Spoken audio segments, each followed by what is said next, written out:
Nintendo has already laid out a good chunk of 2019, but right now it's time for us to gaze into our crystal ball made of cookie dough and used Christmas bits to predict some of the more wild outcomes that could occur this coming year. And that's why, guys and girls, we have prepared a list of 7 bold predictions that are unlikely but not impossible for Nintendo Switch in 2019. If you guys are pumped for the coming year, make sure to hit that like button. Let us know your wild, wacky prediction for Switch in the comments down below. And Gabe, we've got a good list. These things are unlikely, but they have some plausibility, and they're all tied to some sort of past knowledge and news. Yes, I think that this is a fun list here, and I honestly can't wait to see what people think about it here, Zach. So why don't we go ahead and get right into it?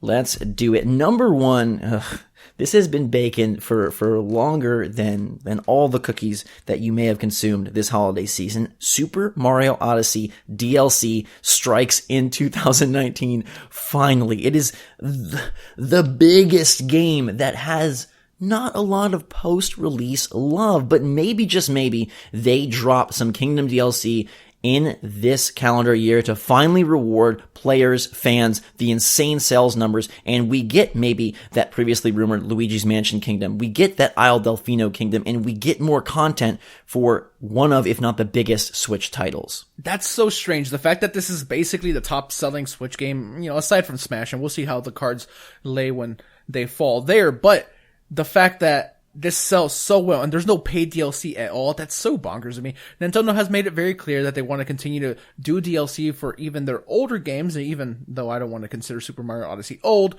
a Kingdom expansion of some kind that you could sell for $20-$30, I feel is a really, really good idea, and I hope we get to see something like that.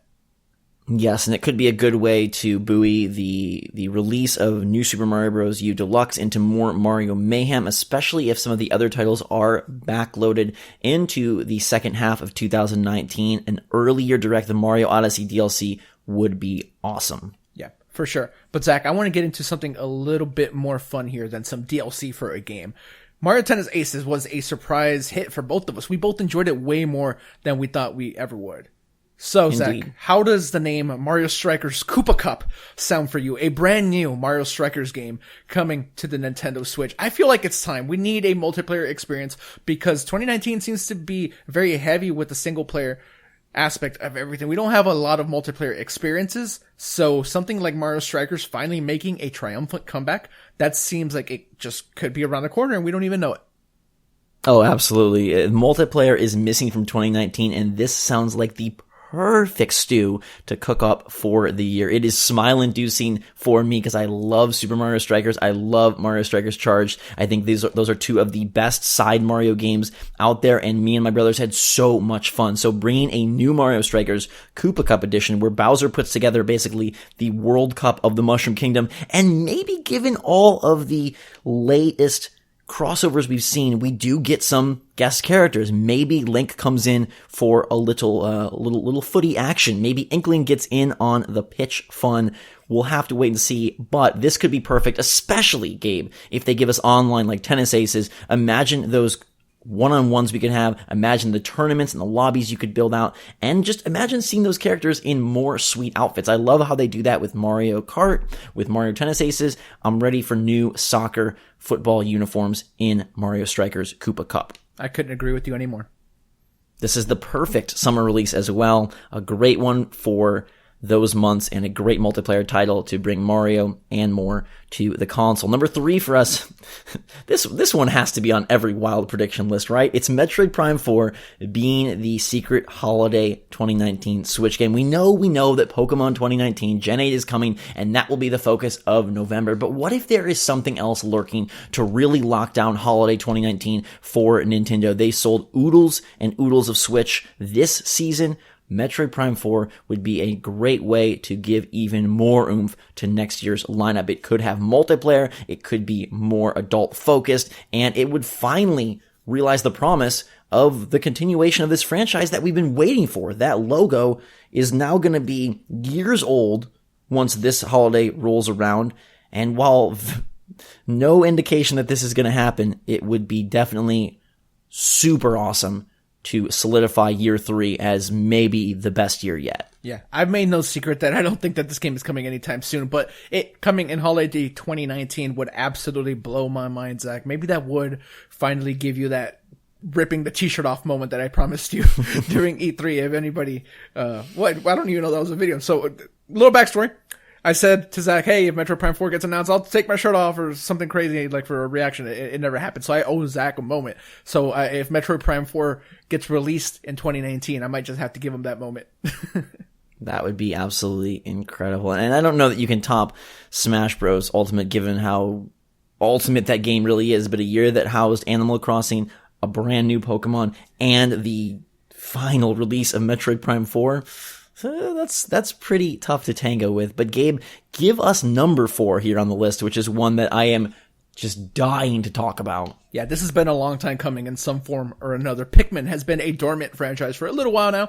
We were told that Pikmin was pretty much ready at one point during the Wii U's life cycle. It was going to be Pikmin 4, but then that never happened. So now I'm wondering, what if Pikmin finally comes back, but it is very different and not what we expect at all. Instead of being Pikmin 4, it's a completely separate experience, maybe a reboot of some kind called Only Pikmin. And Zach, you had some really cool ideas for what the game could be. Oh, this could be a chance for Nintendo to really sort of cash in on the concepts that are so prevalent and powerful on other consoles. So the idea of a persistent world with Pikmin where it's a big open environment. You build out your Pikmin team. There are daily challenges. Maybe you can even run into other players for battles. Obviously big creatures, and maybe it has more RPG elements of leveling up, growing and evolving your team, customization, and unlocks new Pikmin, new ways to make them look to differentiate your team from the others. And it's just this big living, breathing world where instead of focusing on limited time of day that your Pikmin adventures must take place in, it's more of a huge exploratory world filled with quests, challenges, daily, weekly, monthly events, and it could fill that gap for Nintendo of something very big, very modern era, and still have all of that Pikmin charm. I think Pikmin 3 multiplayer is one of the most under the radar and underappreciated multiplayer games that Nintendo has made in years. And so if you could merge some of that action, some cooperative action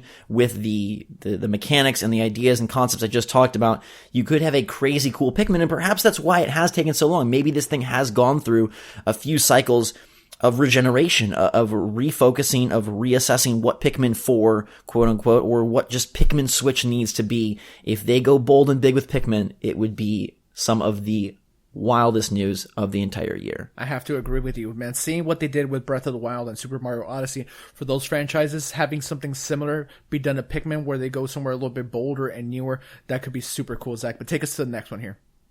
And I just think I can't get enough of this Pikmin stuff. Oh. I think if we had like custom teams, Gabe, where, my team was just a bunch of really tall, gangly Pikmin, that could reach high heights, and maybe you had really powerful smelling Pikmin, and we just had these amazing custom teams where there was more variety within the Pikmin, and, you had to sort of decide statistically how you were going to gear your team in order to best take on challenges, and like beating certain bosses would grant you like legendary gear, and you could attach that to your hero character or to your Pikmin. I don't know. I think it is the right franchise for this idea. Zach is really into Pikmin.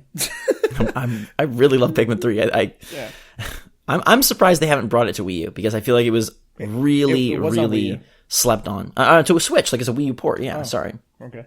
It was slept on. But one thing that we have slept on, but may rise from its slumber, is Virtual Console reappearing in 2019. Now, they probably won't call it that because they don't want to eat their words and have to roll back on what they previously said. But Gabe, things line up for Nintendo to be much more focused on retro titles in 2019. They have said that, hey, after the holiday shipments, the NES and SNES classics are done. You won't be able to find them. They've said that, hey, the N64 classic, it's not on our radar right now and isn't coming anytime soon. The online service is established and it's rolling out its 3 NES games a month. But what if they decided that was not enough, not quick enough, and they wanted to give nostalgic fans more? They clear the way with their classic consoles out of the picture, and they could move forward with NES, SNES, and N64 games in a far greater volume than what we've currently experienced, and bring a whole lot of love to the Switch. Maybe it even ties into that reconfiguration of the system, a hardware refresh, where now it does become not only a better Switch, but a better Nintendo box in general. we all want this. Like, if we're honest with ourselves, the Nintendo Online stuff, it's like cool and like it's a nice little gimmick to be able to play together with other people, but I don't know anyone that plays those extensively. I know you and I both don't. So I feel like giving people what they want and stop leaving all this money on the table, because people will pay for A Link to the Past again. They'll pay for, Mario Kart 64 again. So they're leaving all of this money here just by not putting those games on eShop already, and they gotta rectify this. It would be awesome. It would be a great fan service move, and that's why I think that if it's to happen, maybe tied around that refresh as a sort of feel-good, just like, affirmation that, hey, we get you guys and we love you and we are releasing this new, more expensive Switch, but hey, we got you covered with something that you've been asking for. That would be super awesome. Gabe, I know you think number 6 is super awesome, and it could make sense with the missing Joy-Con of 2018. Yes, we haven't had a new Joy-Con color in a bit. It's time for one, Zach, but I don't want just a regular Joy-Con. I want a Joy-Con Pro with a D-pad, because what if I don't really play single Joy-Con with multiple people very much? I don't need those buttons, and a traditional good D-pad is something that we do not have with the Joy-Con, and maybe even include some other stuff on there, since we would label these the Joy-Con Pro. I know that Scuf and Xbox, a lot of other companies, they have these cool controllers where there's buttons on the back now. It lets you map certain things to there. It would make playing way more convenient if you're playing with the grip. Maybe even a grip pro to come with the Joy-Con Pro that would give you a more traditional feel in the hand, similar to what the Pro controller already does, I guess. But the fact that you can still detach them and things like that would be very, very much on point. A D-pad, man. Give me a Joy-Con Pro with a D-pad, and then I'll finally be able to get my second pair of Joy-Con that I so wildly need. Yeah, and they did release new colorways via bundles, but nothing standalone, and that seems super odd, and perhaps it paves the way for a Switch Pro with new Joy-Con. And if the emphasis of this refresh is more power or a more hardcore system that is specifically targeting those who either already have a Switch or desire specs above all, then it would line up to give this. I think it's hard, just given that then all Joy-Con aren't created equal, and that seems to be a cornerstone of the Switch philosophy, but never say never. Nintendo has done strange things. They left an AC adapter out of a handheld system, so giving a Joy-Con Pro to a Switch Pro is not out of the realm of possibility. Gabe, I'm sad to say that number 7 is a little bit of a somber prediction here, and sadly, it's one that I worry about legitimately. And our final bold prediction for 2019 is that Pokemon 2019 doesn't do enough new, and Town is actually the star from Game Freak this coming year. We know that Gen 8 has huge expectations,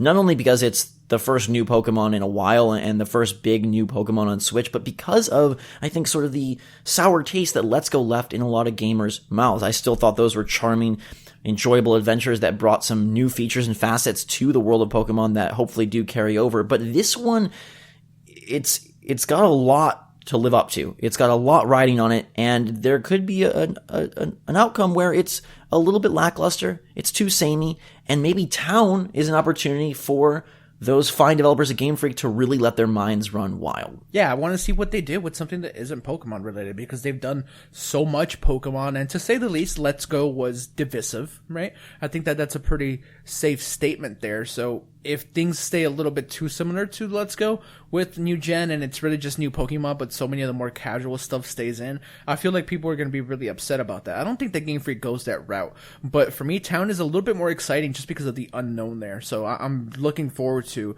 what they could do there with an entirely new world that isn't beholden to so much of their history.